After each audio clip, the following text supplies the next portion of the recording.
Bienvenue sur la chaîne YouTube. Abonnez-vous vite et activez la cloche de notification pour être notifié de nouvelles vidéos.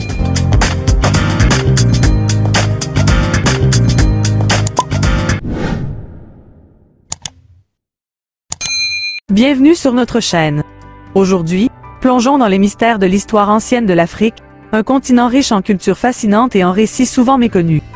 Préparez-vous à un voyage captivant à travers les époques oubliées de ce berceau de l'humanité. Afrique. Quel est l'ancien nom de ce continent?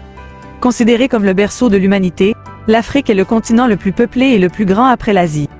Mais quel est l'ancien nom donné à ce continent?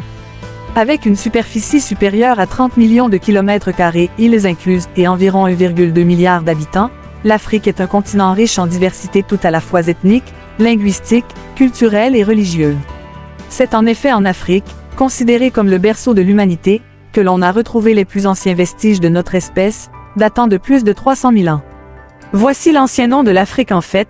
Le nom originel de l'Afrique serait Alkebulan, qui est le plus ancien nom d'origine indigène. Ce mot signifie littéralement « le jardin d'Éden » ou « mère de l'humanité ». Cité par de nombreux auteurs, ce terme aurait été employé par les Nubiens, les Maures, les Numides, les Carthaginois et les Éthiopiens, soit différentes populations africaines, avant la présence européenne. D'autres surnoms et expressions ont été utilisés au fil des siècles pour nommer ce vaste continent. Certains sont même encore employés aujourd'hui, à l'instar du continent noir, ou sombre, ou du pays de Ham. Ham, signifiant peau noire, comme on le voit, les origines de l'appellation du continent africain sont potentiellement multiples. Son nom a évolué au gré du temps et fait encore l'objet de nombreuses interrogations. Quel est le nom du pays le plus ancien de l'Afrique? À cette question, même les historiens ne sauraient répondre favorablement. Le hiatus est énorme dans la perspective où l'Afrique était un tout autrefois avant l'avènement des colons portugais. Même si dans les livres d'histoire, et dans la Bible, l'Égypte revient plusieurs fois, l'Éthiopie est également citée. En plus, s'il y a bien un autre qui est également reconnu par les historiens, c'est bien l'ancien empire du Mandingue, notamment le Mali actuel.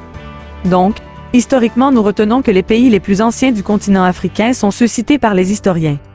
Le Mali, l'Égypte, l'Éthiopie. En Éthiopie par exemple, dans certaines églises, sont célébrées des traditions qui relatent l'histoire du royaume Saba, l'un des plus anciens royaumes du continent africain. Merci de nous avoir suivis, à bientôt pour une nouvelle vidéo.